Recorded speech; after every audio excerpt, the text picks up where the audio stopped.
On the true joy which comes from philosophy. Do you expect a recounting of the whims of winter or complaints about the untimely chill of spring? No, I shall share something that may benefit both you and me, an encouragement towards a sound mind. And what is the essence of a sound mind? It is in not deriving joy from futile pursuits. I call it the foundation, but it is truly the summit. We ascend to the heights when we understand what brings us joy and avoid placing our happiness at the mercy of external factors.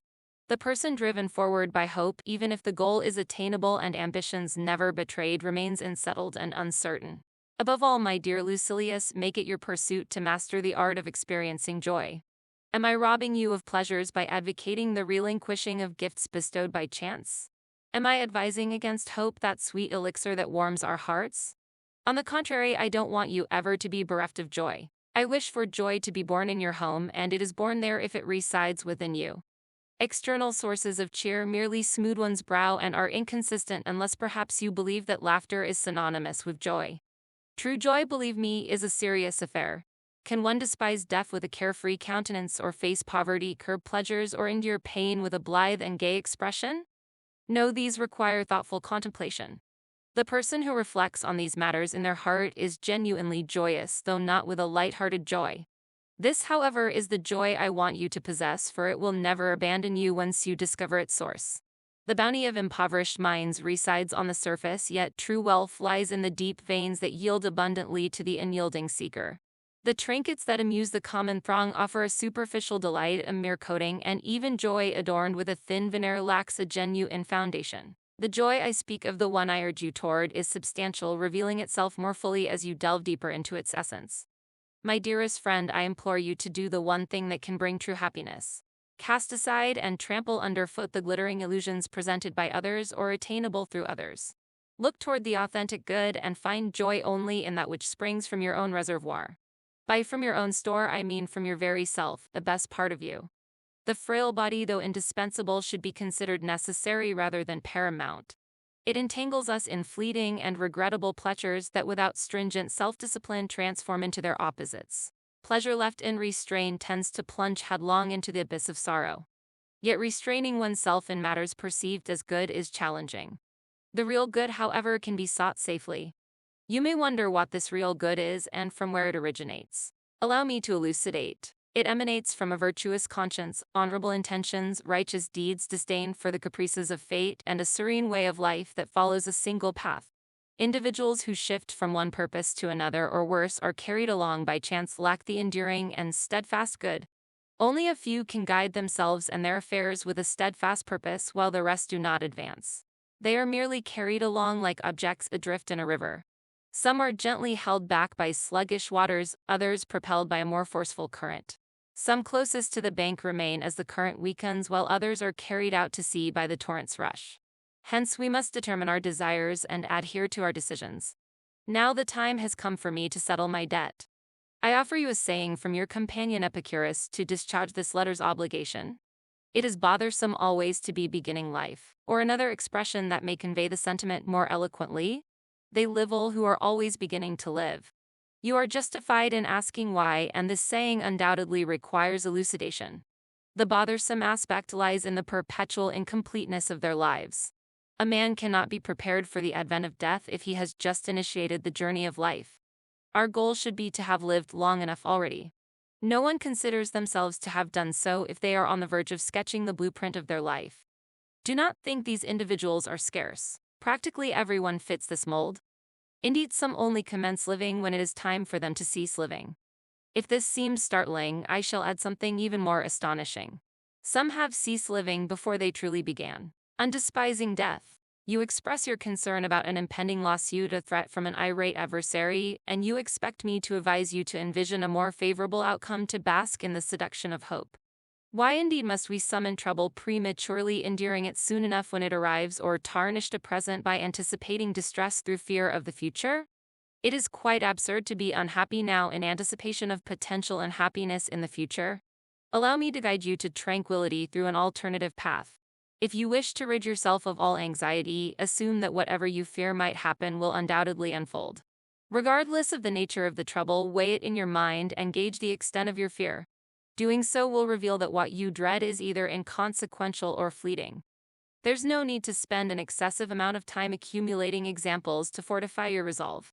Every era has produced them. Cast your thoughts into any period of Roman or foreign history, and before you will parade noteworthy instances of lofty accomplishment or profound endeavor. Consider this. If you lose this case, can anything more severe occur than exile or imprisonment? Is there a graver fate that any individual may dread than being burned or killed?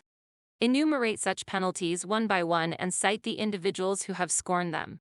There's no need to hunt for them, it's simply a matter of selection.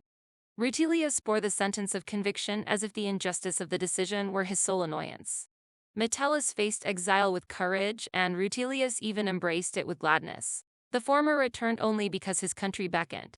The latter refused when Sylla summoned him, and in those days no one said no to Sylla. Even in prison, Socrates engaged in discourse and declined to flee when given the opportunity, choosing to remain there to liberate humanity from the fear of two most grievous things, death and imprisonment. Mucius plunged his hand into the fire. The pain of being burned is evident, but how much more poignant is the agony when inflicted upon oneself. This man possessed no scholarly wisdom or philosophical fortitude to confront death and pain. Armed solely with the valor of a soldier, he punished himself for his futile audacity. He stoically observed as his own right hand disintegrated on the enemy's brazier, not withdrawing the dissolving limb with its exposed bones until his adversary extinguished the flames. In that camp he might have achieved something more successful, but never anything more courageous. Notice the heightened determination of a brave individual in confronting danger compared to a cruel one inflicting it. Porsenna was more willing to pardon Mucius for attempting to slay him than Mucius was to forgive himself for failing to kill Porsenna. Now you might exclaim, these stories have been exhausted in every school. Soon you'll be recounting tales of Cato under the theme on despising death. Yet why should I refrain from sharing the account of Cato, who on his last glorious night read Plato's book with a sword placed by his pillow? Cato prepared for his final moments, ensuring both the will to die and the means to do so. Arranging what was already ruined and nearing its end, he decided that no one should have the power to slay or the good fortune to save him. Drawing the unstained sword preserved for that ultimate day, he declared, "Fortune, you have achieved nothing by resisting all my efforts. I fought for my country's freedom, not my own. My persistent struggle was not for mere freedom, but to live among the free. Now, since mankind's affairs are beyond hope, let Cato be withdrawn to safety." Saying this, he inflicted a mortal wound upon himself. Despite reduced blood and strength after the physicians bound his wound, Cato retained undiminished courage. Angry not only at Caesar but also at himself, he rallied his unarmed hands against the wound and expelled rather than dismissed his noble soul that had defied all worldly power. These illustrations are not amassed to showcase wit, but to embolden you to face what is considered most terrible. I encourage you by demonstrating that not only resolute men but even those craven in other respects have equaled the courage of the bravest in despising the moment when the soul breathes its last. Consider Scipio, father-in-law of Gnaeus Pompeius, driven back by a headwind, seeing his ship in the enemy's power. He pierced his body with a sword, and when asked about the commander's whereabouts, replied, "All is well with the commander." This elevated him to the level of his ancestors, ensuring the continuity of the Scipio's glory in Africa. Conquering Carthage was a great feat, but triumphing over death was even greater. All is well with the commander. Should a general die otherwise, especially one of Cato's generals? I won't delve into historical references or collect examples spanning ages of those who have despised death, for they are numerous. Even in our times marked by enervation and over-refinement, individuals of every rank, lot in life and age have chosen to end their misfortunes through death. Trust me, Lucilius. Death is so inconsequential that through its good offices, nothing is to be feared.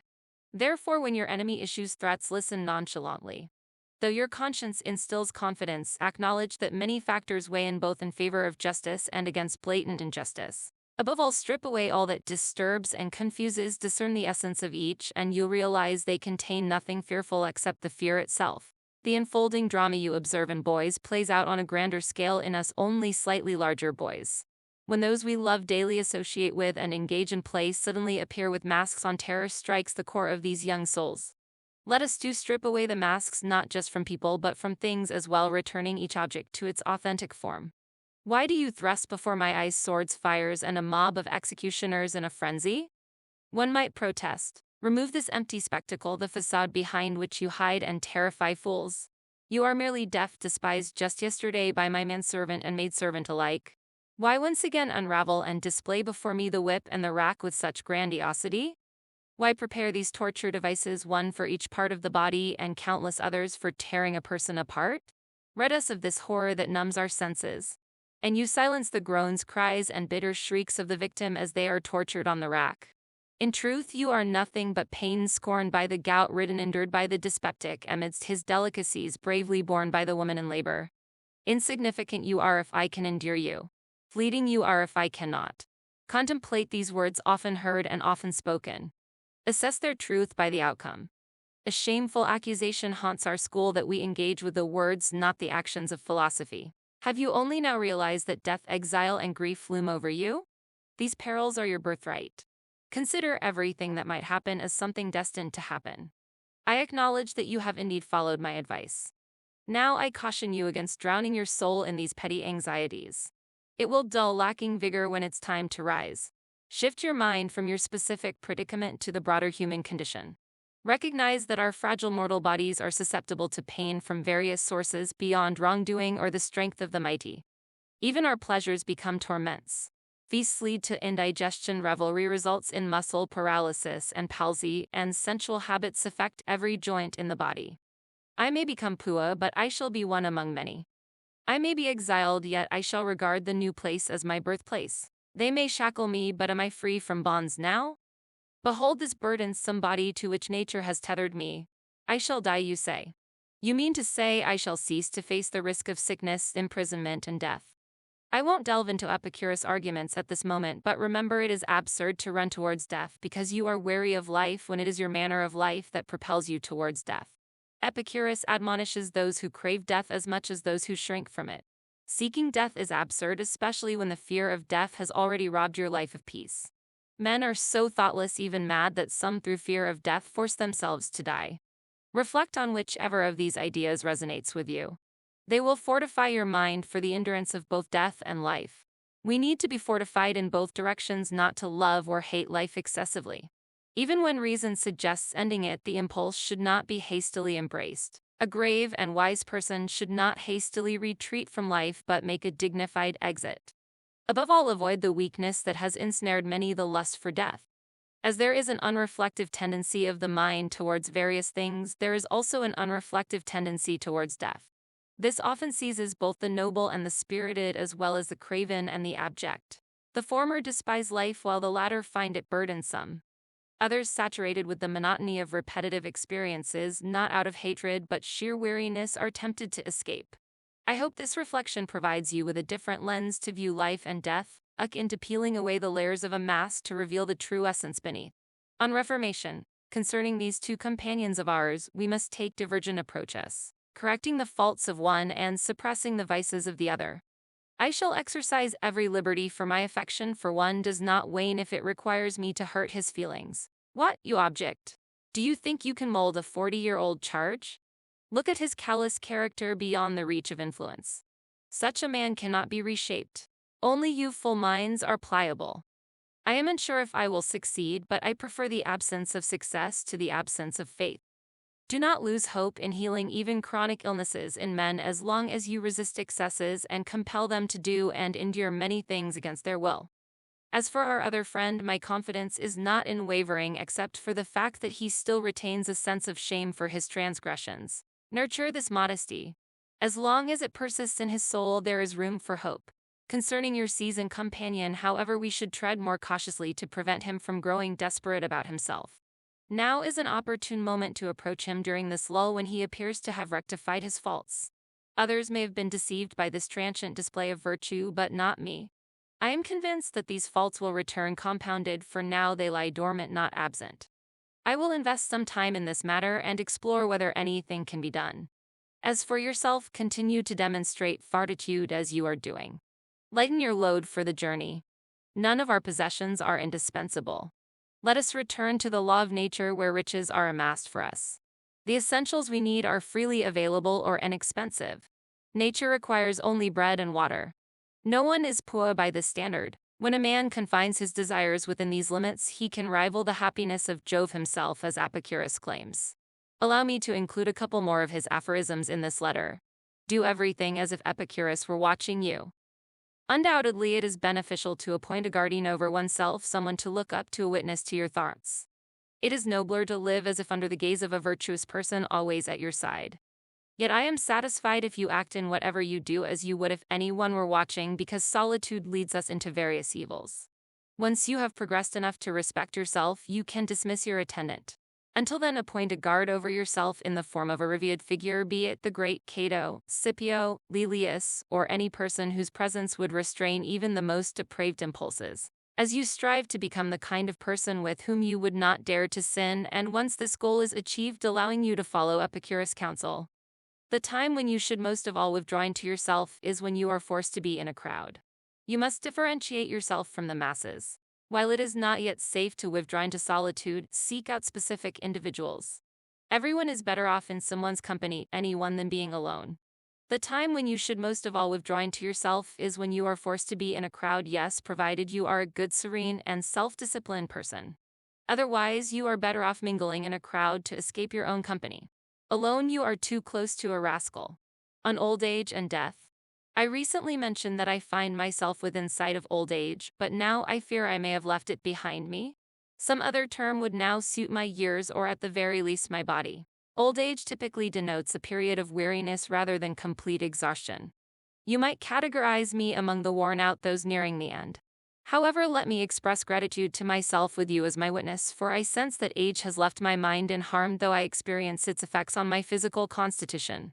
Only my vices and the external trappings supporting them have succumbed to senility. My mind remains vigorous and delights in its tenuous connection with the body, having shed a significant part of its burden. It remains alert, challenging my perception of old age, proclaiming it to be a time of flourishing. Let me take my mind at its word and allow it to make the most of the advantages it possesses. It encourages me to contemplate the extent to which my peace of spirit and moderation in character stem from wisdom versus my stage in life. It prompts me to discern carefully between what I cannot do and what I do not wish to do. Why complain or view it as a disadvantage if faculties meant to have an end have dwindled? You might argue, but it is the greatest possible disadvantage to wear out, to wither away, or quite literally to melt away. We are not suddenly struck down. We are eroded with each passing day, diminishing our powers. Is there a more fitting conclusion than to glide gracefully to one's rightful haven when nature releases the tether? Not because a sudden departure is painful, but this gradual retreat is effortless. As though the final examination is imminent, the day that will judge all the years of my life, I observe and commune with myself. The display I have presented thus far in word or deed amounts to nothing. It is but a trivial and deceptive pledge of my spirit wrapped in much charlatanism. I will leave it to death to assess my progress. Therefore, with no weak heart, I am preparing for the day when, discarding all theatrical artifice and the rouge of an actor, I will pass judgment on myself, whether I merely declaim brave sentiments or genuinely feel them, whether all the bold threats against fortune are a pretense and a farce. Disregard the world's opinion, which wavers and takes both sides. Set aside the studies pursued throughout your life. Death will render the final judgment. Your debates, learned discussions, maxims gleaned from the teachings of the wise, and cultured conversations provide no evidence of your soul's true strength. Even the most timid can deliver a bold speech. What you have accomplished in the past will only be evident when you draw your last breath. I accept the terms. I do not shy away from the decision. This is what I tell myself, but I want you to consider that I am telling you too. You are younger, but age has no fixed count. You do not know where death awaits you, so be ready for it everywhere. I was about to conclude, my hand poised for the closing sentence, but the rituals remain, and the travel funds for this letter must be dispersed. Assume I do not disclose where I intend to borrow the necessary sum. You know upon whose coffers I depend. Wait for me a moment, and I will pay you from my own account. In the meantime, allow Epicurus to provide these words. Think on death, or if you prefer, migration to heaven.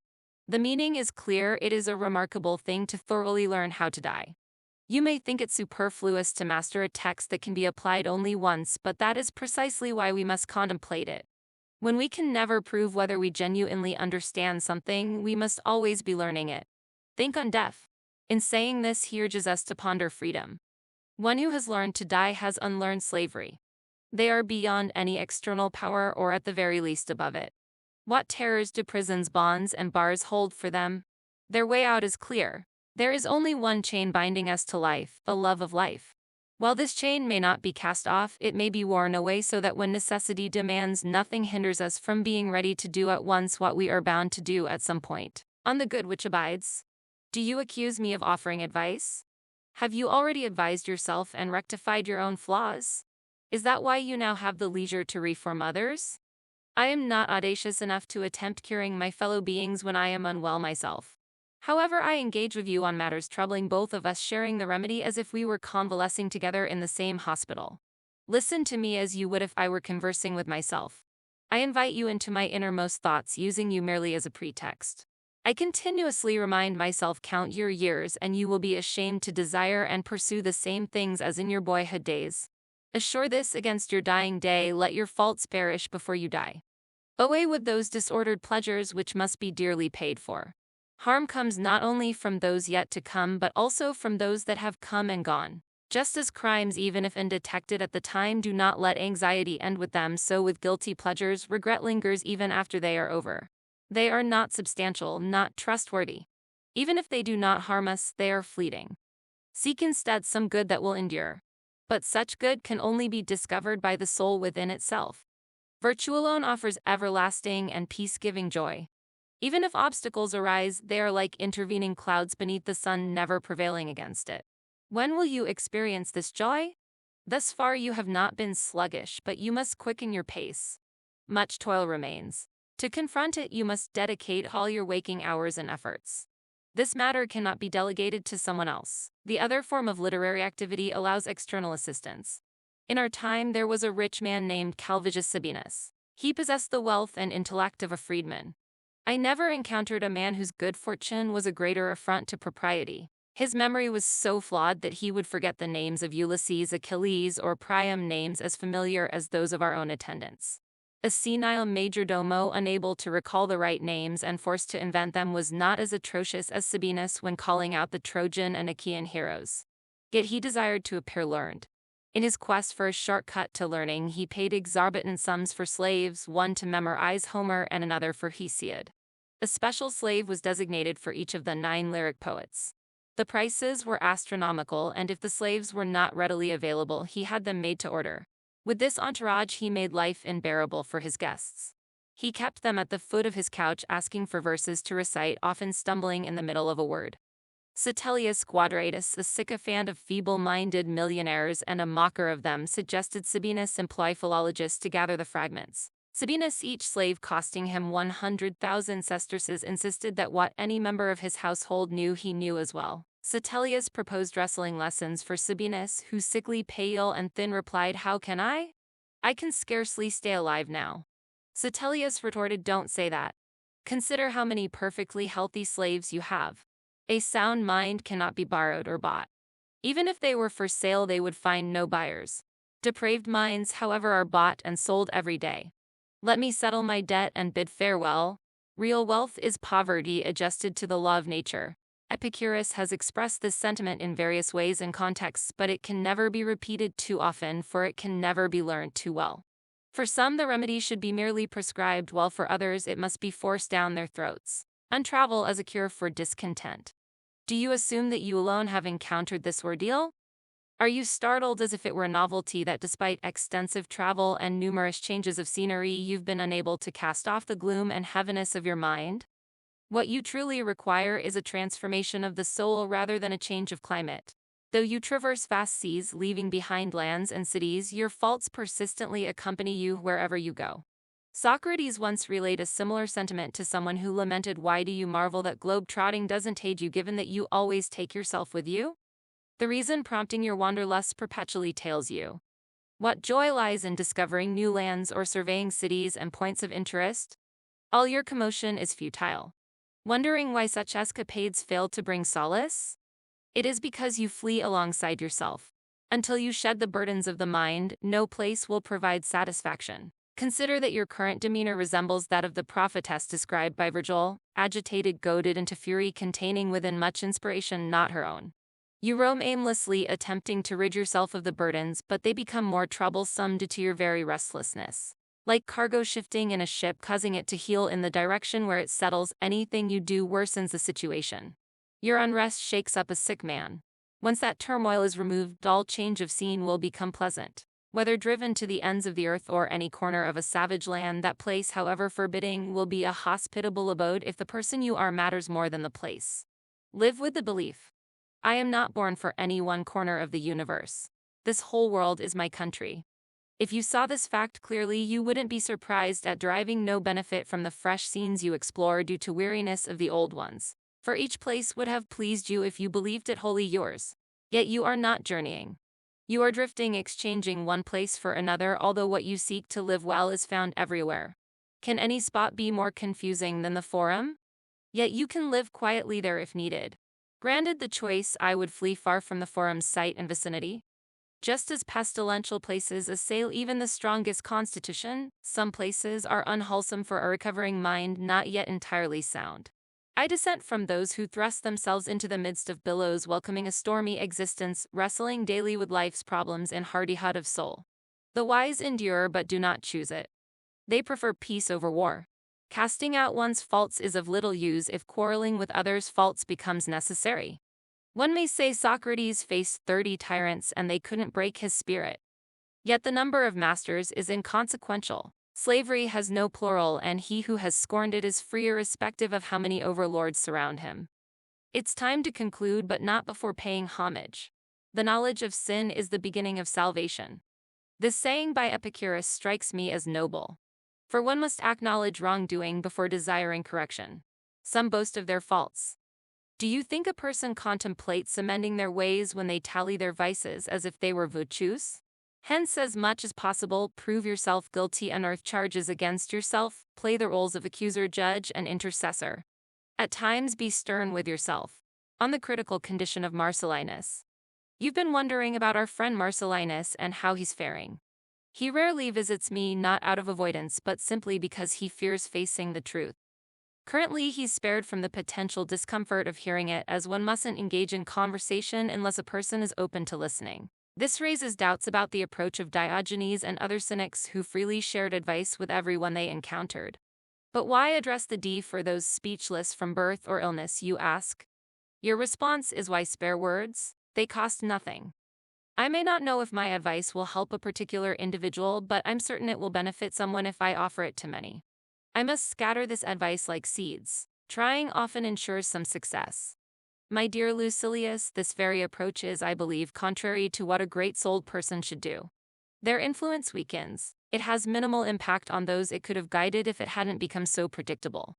An archer should not hit the mark only occasionally. They should miss it only now and then. What takes effect by chance is not an art. Wisdom is an art with a clear aim, selecting only those likely to make progress but not abandoning those deemed hopeless too soon. Even when a case seems hopeless, drastic remedies should be attempted. Regarding our friend Marcellinus, hope is not lost. He can still be saved, but assistance must be offered promptly. There is a risk he might drag down his helper as his inherent vigor leans toward wickedness. Despite this danger, I'll bravely confront him and boldly show him his faults. He will respond in his usual manner, relying on his wit, the kind that elicits smiles even from mourners. He'll jest first at himself and then at me, anticipating every word I'm about to say. He'll quiz our philosophical systems, accusing philosophers of various vices. He'll point out instances of philosophers caught in scandal and mockingly bring up characters like Aristo, the philosopher of Marcus Lepidus, known for holding discussions in his carriage. These are the mountebanks whom Marcellinus will throw in my face. But I've decided to endure the taunts. He may stir my laughter, and in turn I might evoke tears from him. If he persists in his jests, I'll rejoice, so to speak, in the midst of sorrow, appreciating his unique brand of lunacy. However, such merriment is short-lived.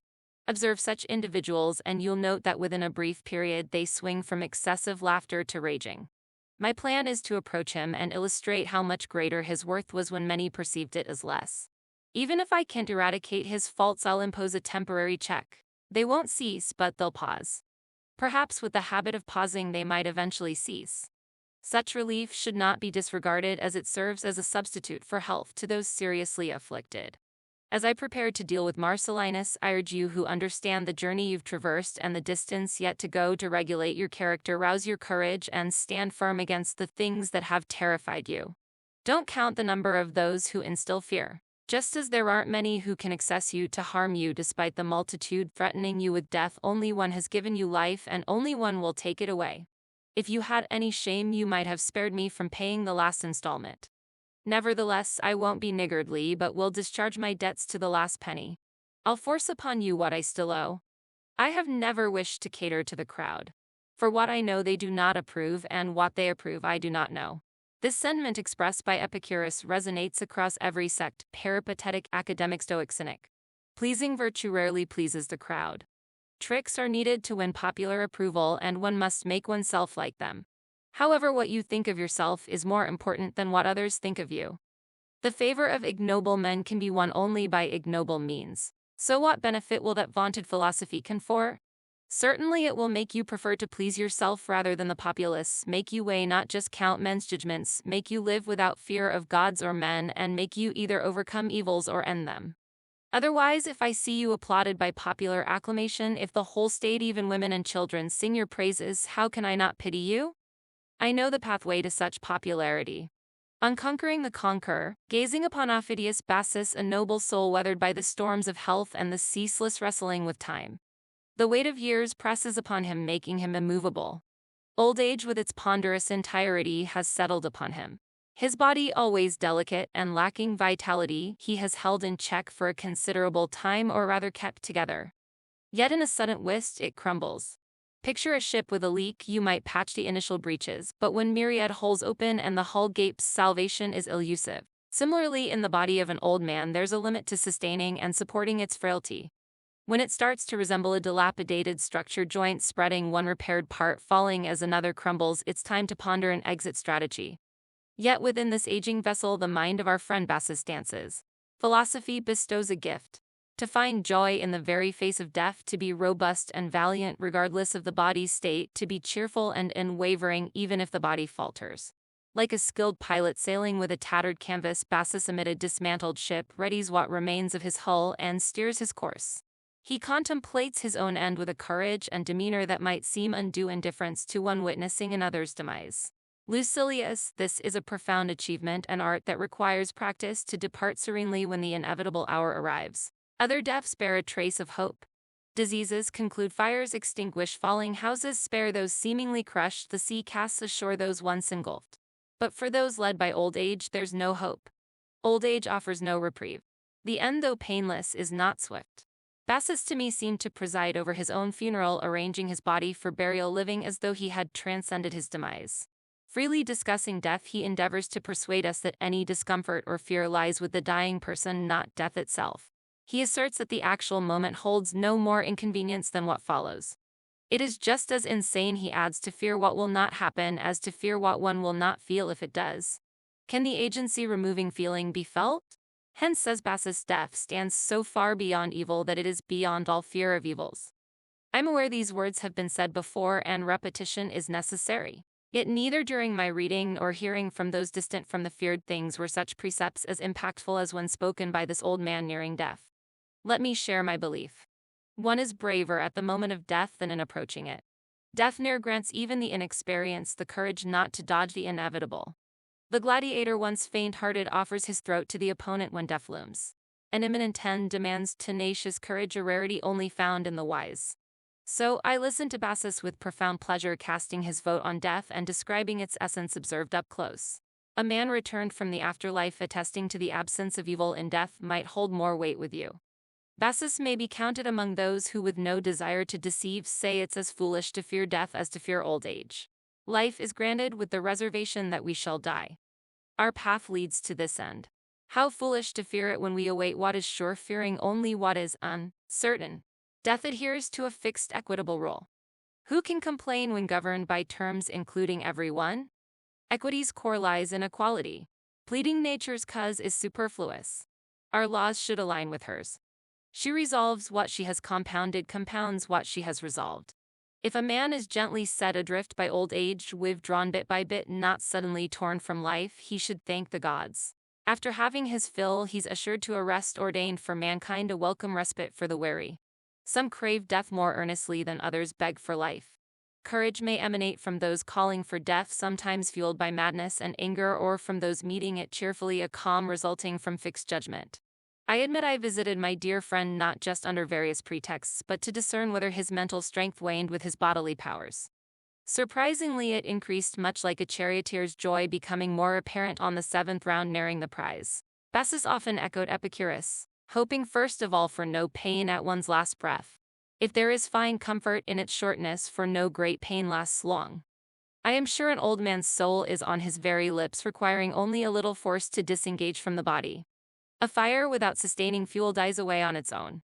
Delighted to hear such words, not as new but as an invitation to an actual fact. Have I not seen many break the thread of life? Those who approach death without loathing for life have more weight with me. Bassus insists our feeling of torture is our fault, shrinking from dying only when we believe the end is near. But who among us is not near death? It awaits us in all places and at all times. Consider, Bassus urges, when some death seems imminent, how much nearer are other types of dying not feared by us. A man threatened by an enemy may find this death anticipated by an attack of indigestion. If we critically examine the causes of our fear, some exist while others only seem to be. We do not fear death. We fear the thought of death. Death itself is always the same distance from us. If it is to be feared, it is to be feared always. What season of our life is exempt from death? What I should truly fear, dear Lucilius, is that you will detest this lengthy letter more than death itself. Therefore I shall cease, leaving you with a constant awareness of death to dispel any fear. So here I am delightfully immersed in the words of Bassus. He's laying out his thoughts on death, painting a vivid picture of what it is like up close, or as he puts it, nearer at hand. I imagine a man might hold more sway over you, gain your trust more deeply if he returned from the afterlife, sharing from experience that death holds no evil.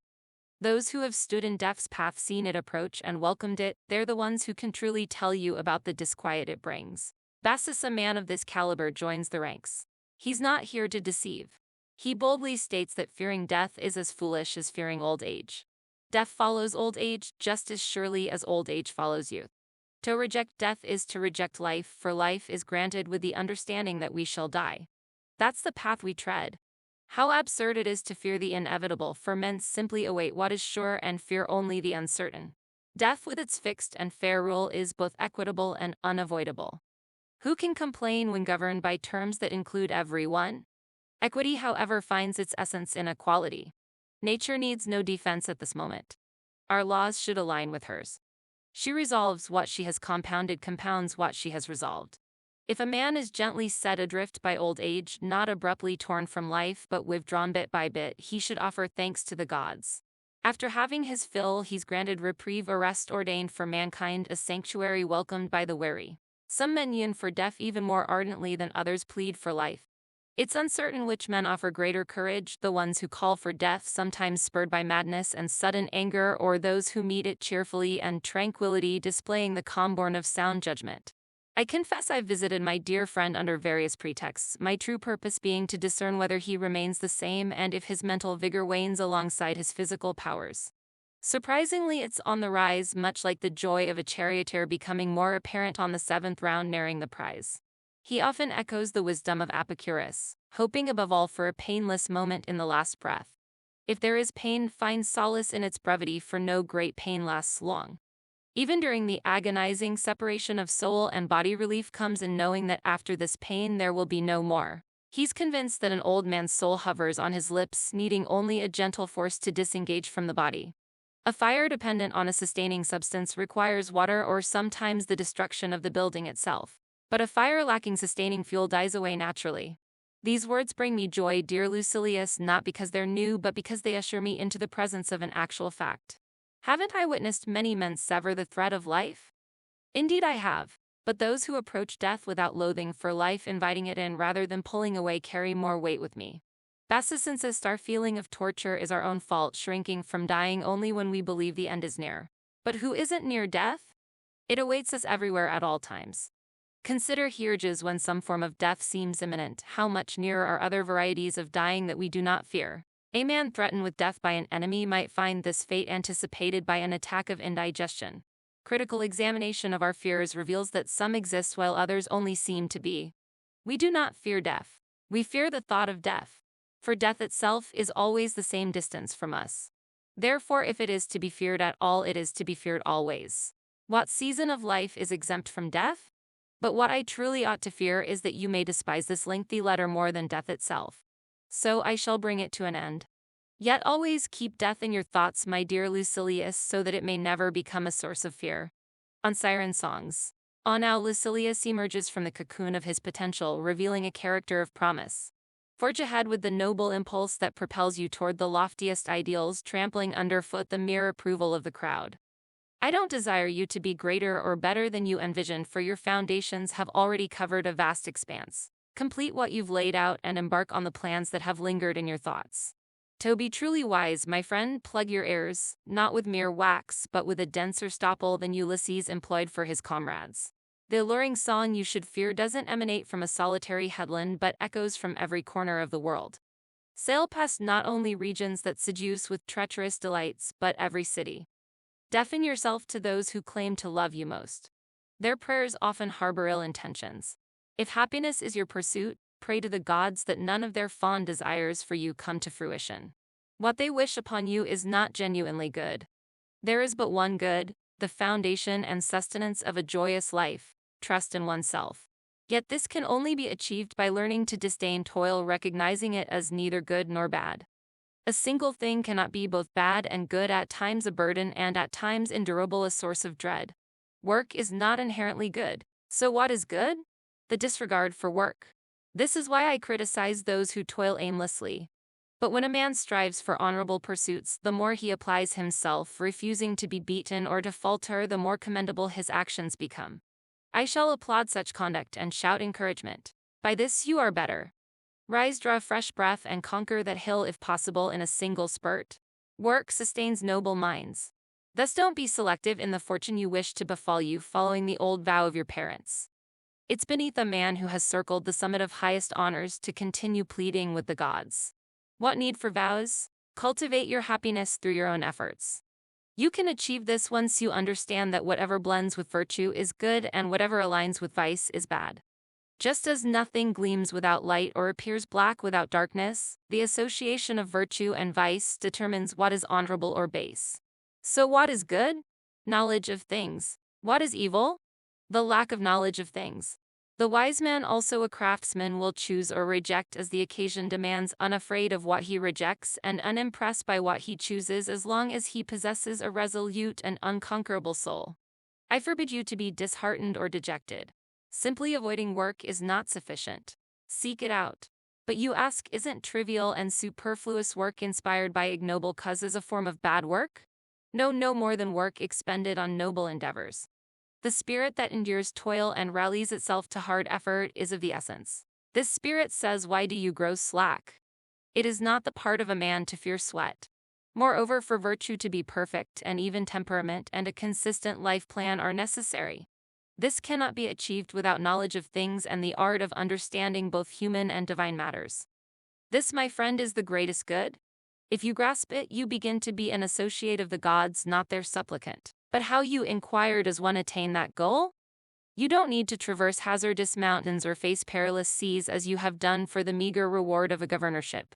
The journey for which nature has equipped you is safe and pleasant. She has endowed you with gifts that, if you remain true to them, can elevate you to the level of God. However, your wealth won't elevate you to the level of God, for God possesses no property. Your adorned robe won't achieve this, as God is not clad in raiment. Neither reputation, self-display, or worldwide recognition of your name will help, for no one truly knows God, and many even hold him in low esteem. The retinue carrying your litter won't assist, as this God I speak of, though the highest and most powerful, bears all things on his own shoulders. Beauty and strength won't make you blessed, for these qualities crumble in the face of old age. So what we must seek is that which doesn't continually fall under the control of some overpowering force. And what is this? The soul, an upright, good, and great soul. A soul like this may descend into a Roman knight, a freedman's son, or a slave. What are these but titles born of ambition or injustice? One may ascend to heaven from the depths of slums. Simply rise and mold yourself to kinship with your God. This molding won't be done in gold or silver. An image in the likeness of God cannot be fashioned from such materials. Remember the gods when benevolent to men were molded in clay.